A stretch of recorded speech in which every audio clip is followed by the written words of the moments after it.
Good morning.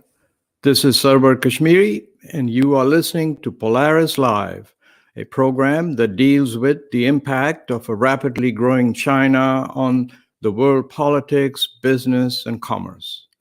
I'm here today to introduce a very distinguished guest, Ambassador Ed Kronenburg from Holland. Mr. Ed Kronenburg is a recently retired senior Dutch diplomat with a career spanning almost 45 years. His postings included ambassadorial positions in Beijing and Paris. He was Secretary General of the Ministry of Foreign Affairs and Grand Master of the Royal Household of Her Majesty Queen Beatrix. His career also included secondments to the OECD as head of the Budget and Financial Services Division, the European Commission in Brussels as deputy head of cabinet of Commissioner Hans van der Broek, and to NATO as director of Cabinet Secretary General Jaap de Hoop Scheffer. During his postings to the permanent delegation of the Netherlands to the OECD, he was chairman of the OECD Budget Committee for 3 years. As the European Commission, in conjunction with the World Bank, he oversaw the European Commission's reconstruction efforts in the Balkans. He has supervisory responsibility in a number of foundations with a social outreach. We have invited him on to get his thoughts on China and China's rapid growth, and he's been kind enough to give us some time. So please welcome on Polaris Live, Ambassador Ed Kronenburg. Good morning, Mr. Ambassador. Good morning, sir. How are you? I am very well, thank you. And I'm calling you from a rather cold and chilly morning in Niagara-on-the-Lake, Canada today.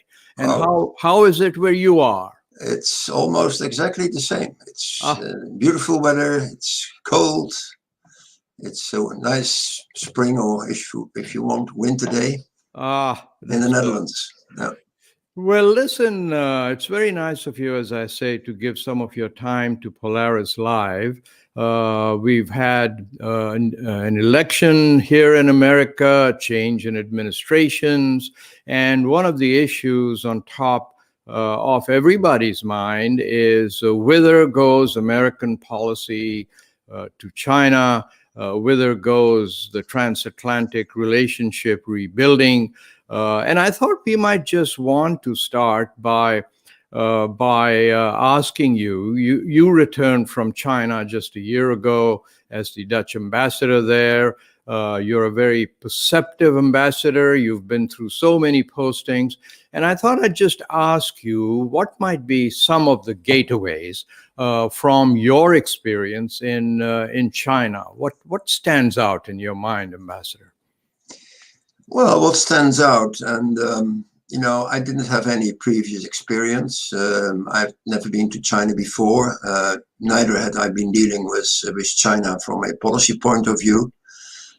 So me, it was all entirely new. And the first impression is that you've got sort of the feeling that you leave a time capsule when you arrive in China. Wow.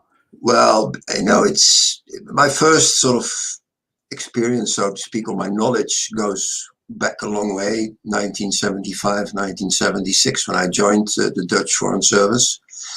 Mao was still there, and all you knew about China was that it was a very communist country. Of course, it still is, but also very poor.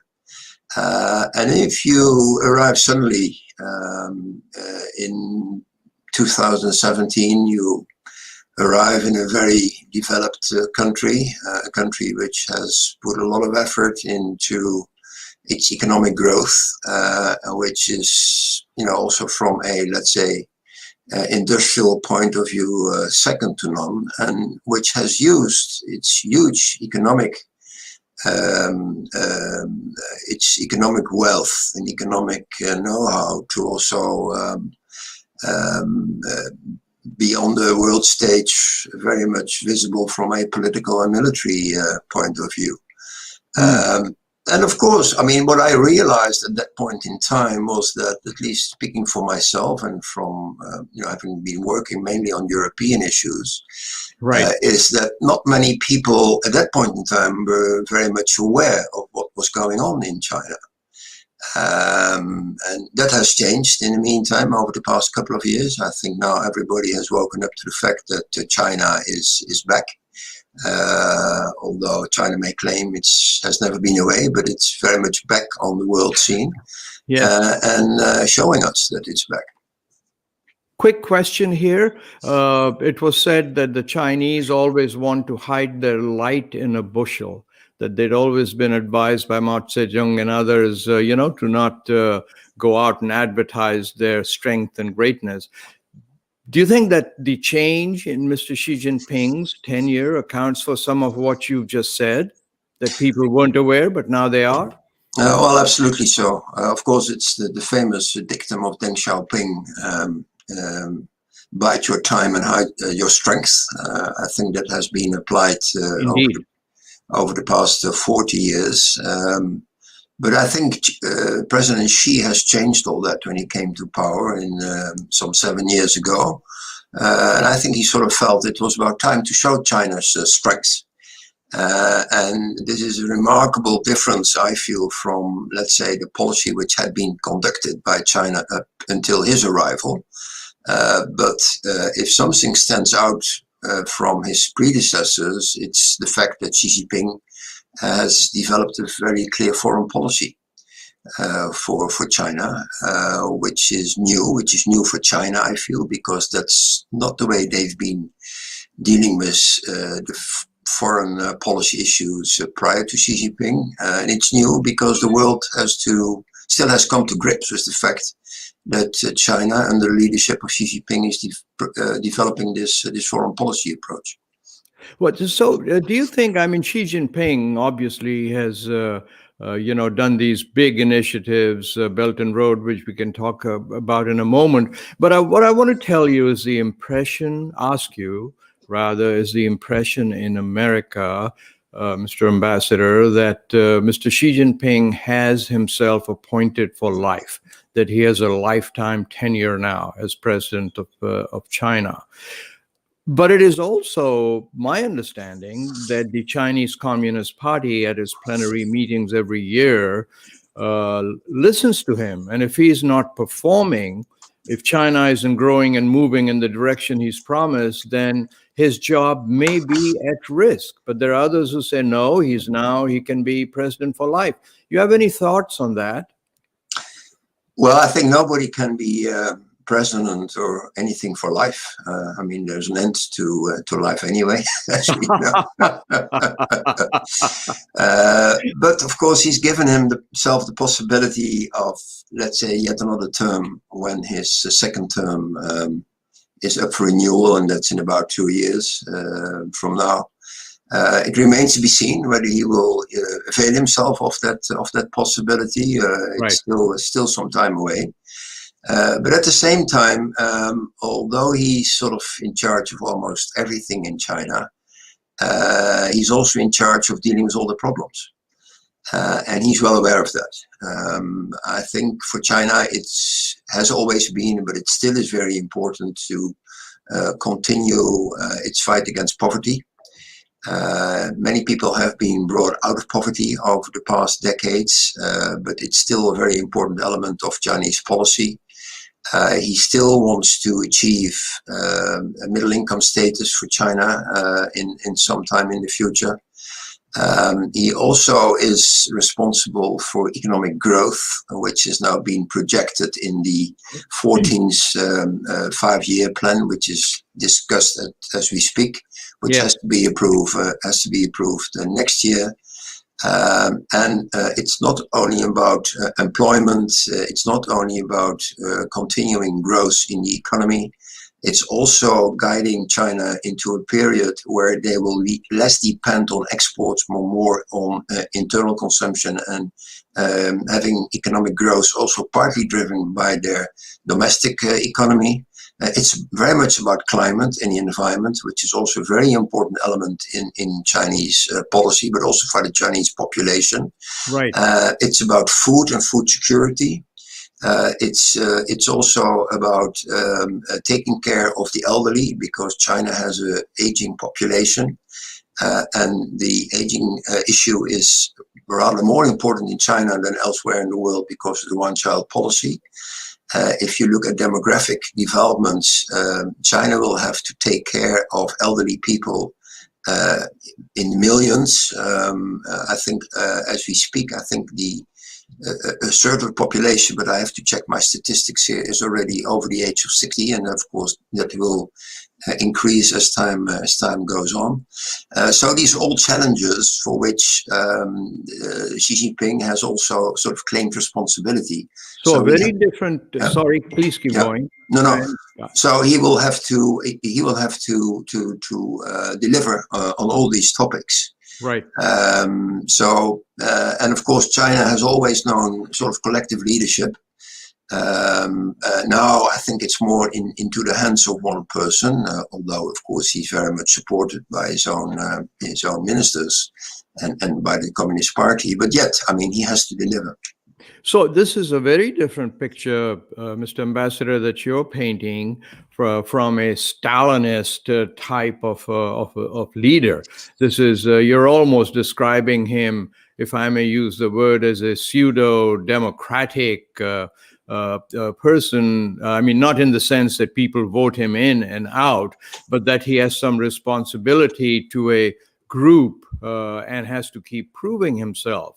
And I think that is really, really interesting. What I may say, what I'd like to ask you is, tied in with this is the Belt and Road Initiative, which is his big project to increase influence and connect China to over 100 countries and so on. He has made it part of the Chinese constitution.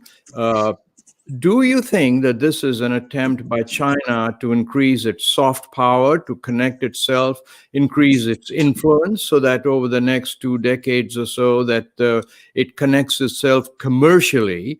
And related to that, if you could also talk about the fact that when America talks of alliances, it's usually in terms of a semi-military situation with bases and protection and so on.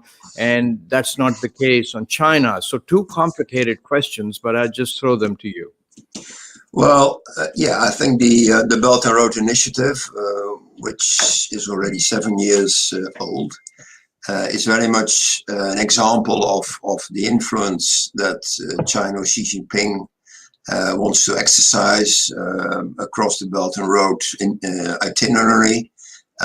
Yes, it is very much soft power, trying to gain influence, but at the same time, the Belt and Road still has to sort of show results. Right. Let me explain. Yes, I mean, I've experienced when I was in China, there were very important meetings on the Belt and Road Initiative, also at the highest level. And of course, projects have been undertaken in the framework of Belt and Road. But so far, and these are, the sort of objective statistics, almost 90% or more of the projects have been carried out by Chinese companies. And I think the idea, at least as it was perceived by other countries outside of China, was that also other countries would largely benefit from those projects, not in terms of having the road or having the infrastructure, but also being able to provide jobs to people in the countries concerned. And right. All of that has in many cases yet to materialize. And I don't know, but if you would talk to some of the countries, also in Europe, that signed up quite early through an MOU for the Belt and Road Initiative, I think some of them are still really waiting to see what's going to happen. It's maybe early days, but I think we still need some time to see whether this is really going to be the very success that China had in mind when it launched the whole idea. I talked last week on this program with the CEO of a very old Trieste company who negotiated recently for a long time, over a year, with a German company and a Chinese company to take over part ownership of the port. And he surprised me by saying that his experience was the Chinese come very well prepared, that they have a good understanding of the legal system in Europe, that they themselves want to make sure they dot the I's and cross the T's. I always seem to rather unimaginatively think that when the Chinese came to buy something in the West, they brought the suitcase full of money, and that they pretty much wanted their own way. And in this case, the Chinese company did not win, the German company won. But does this surprise you that they come in with an appreciation of Western law, and in fact, they try to rigorously think about how they'll apply Chinese systems to it? Does this surprise you, or you saw a lot of that when you were there? No, it doesn't surprise me because they're always very well prepared. They know what they talk about. When I had my meetings, bilateral meetings in Beijing, dealing with the officials and the various ministries concerned, they were always very well informed, very well prepared. So it doesn't surprise me at all that also from the business point of view, they have the same approach. This is the way the Chinese work. They take no chances. They are a bit, I would say, almost risk averse. So they really want to tick all the boxes before they try to do something. So I'm not surprised at all. Although I must say, they have very much their own culture. So sometimes it's one thing to prepare from a legal or financial or economic point of view, your business case, but it's also very important to know the environment you're going to work in.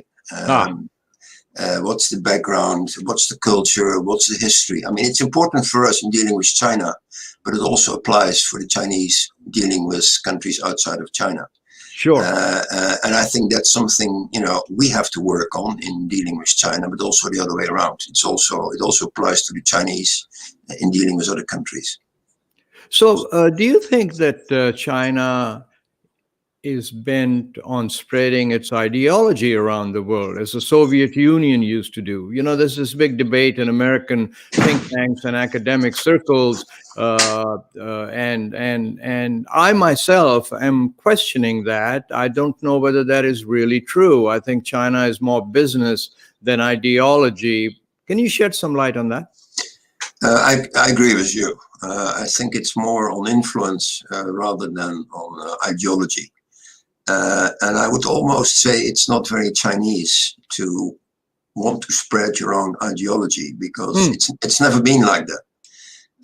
That doesn't mean to say it can't change, but if you look at its history, China has always been sort of, let's say, been very well, how shall I put it, has been very comfortable in, dealing with things within its own borders. Yes. Didn't have a lot of enthusiasm for foreign policy ideas or initiatives. It wants to be respected for what it is. That's a different story. Who doesn't? But it's not in their sort of culture, or as I would see it, attitude, that they want to spread their ideology. They're not very eager to link up. I would say with other countries in that respect. So I think it's more on influence. It's has more an economic background. Yes, and of course they want to learn, and they want to sometimes get their hands on very interesting technology. But that's a different story. So I think the comparison with the sort of Russian ideology is not appropriate in this case. So listen, in this small amount of time we have left, I want to ask you now, switch across the Atlantic. In the last 4 years, we've had a presidency that's been a lot different from previous ones in the way institutions, beliefs, alliances and various treaties have been recognized or put aside. We now have a presidency coming in that everybody is lauding as going back to the way things were going to be. What I want to ask you is it really going to be that easy for America's allies to say, oh, great, now we go back, we're all friends again, allies again, like we used to be 5 years ago? Do you not think that America needs to sit back and think about how the republic, its democracy, could be taken over, and I'm exaggerating the use of that phrase, taking over, by somebody with very different beliefs? And how are the allies to know that we would not go back 5 years from now right there? Should we not be looking at some of our institutions and democracy and trying to fix things? The Constitution is a wonderful document, but it's 200 years old. I'm just throwing out some ideas that have occurred to me. Yeah. Can you hear me? Yes, I can hear you. Okay, fine. Okay, sorry. No. Well, I don't think things will sort of go back automatically to where we were 4 years ago. I mean, things never go back like this in these sort of important. I mean, time has moved on, but it's interesting to see, also for Europeans, what this all means for us. And as you say, I mean, in 4 years from now, we'll have elections again in the United States. So I think we also, from a European point of view, would have to ask ourselves what sort of efforts would the new administration be comfortable with in dealing with the Europeans. And my view is that there was, of course, some uneasiness, there was some unpredictability, also about the alliance, of course, with the United States. And I think it has shown the Europeans that they have to take more responsibility for, let's say, their own security, which I think would be also very much in support of the new US administration, because then they would be able to say that it's not just for the US, but also for their allies, the European democracies, to support the US to work on things together when it comes to uphold our common values. I think that's a very important lesson for the Europeans. So if there's one thing we have to do, is to show the new American administration that we are very serious about taking our own share of the responsibility in underpinning our own security. I think that's very important. So we should not sit back and relax. Definitely not. We should also show our American friends that we want to shoulder part of that responsibility. I think that's the way it should go. Do you think that coordinating policy strategy towards China between the U.S. and Europe might be one way to help repair this rift, if I may call it, which is too strong a word probably, give us a major project to work together? Or is that very difficult? No, I don't think it's difficult. I think the basics when it comes to, mainly from the economic point of view with regard to China, it's about trying to create the level playing field and the reciprocity, which has been an issue which already was very much under discussion before your current president came into office 4 years ago. And that's still a very important topic, also in the conversations with the Chinese. And obviously, the point has always been made also by the European Union. Yes. So if you do it in concert and you want to play by the rules, and if you want to uphold the rule book of the WTO, fine. I think that would actually help. It should not be perceived as a sort of ganging up against one or the other. Right. But I think we need the United States and we need the European Union also collectively in order to make the international system work. And open markets are very much part of that. And this is, I think, where we could have a very useful dialogue with the Chinese, because the points which have been made also by your current presidents are very valid when it comes to these topics. Let me ask you, It seems as though the European Union strategy recently formulated as a stiff competitor, China as a stiff competitor. On the American side, it's a little more than competition. It's almost a aggressive, in your eye, contain them policy, which is not the way the Europeans, it seems to me, want to work. So will both sides have to give a little bit? The Europeans become more aggressive. The Americans need to tame their side of it? Well, also from a European angle, you may recall that last year the European Commission labeled China as a systemic rival. Yes. Which, you know, it's probably more or less along the lines of the US position. But at the same time, I mean, China is there. It's very much a part of the globalization effort. So one way or the other, we have to deal with China. But I believe that, you know, if we have things we do not appreciate about the way they approach things, we simply very clearly have to tell them. And, you know, we've told them over the past, you know, I don't know how many years, and there has been occasionally some progress. I mean, let me remind you that also the US administration concluded the first part of a trade agreement in January of this year. Yes. With the Chinese. The second part has yet to be concluded. Now, obviously, nobody knows how the new administration will proceed. Will they continue these talks? Indeed. Because the second part was actually quite important. It was more important than the first part, because the second part was all about, let's say, the position of the state-owned enterprises, the level playing field, the subsidies. And I think the Europeans feel exactly the same about that. So I think we could sort of, you know, I won't say join forces, but we could jointly approach the Chinese and say, you know, what do you think, what you're going to do about it? At the same time, and this is also happening as we speak almost, you know, a couple of weeks ago, I learned that very important American banks, Goldman Sachs, have invested a huge amount of money in China. Yes. It's a wholly foreign-owned enterprise. So, you know, things are happening. Financially, the financial markets are opening up, but there's still more to be done. And I think the US and the EU could actually join forces in trying to make it work to the benefit of all of us. Well, Mr. Ambassador, we are fast running out of time. I have so many other things I wanted to talk with you about. We could talk on for most of today, but you have much more important things to do. I wouldn't dare say so.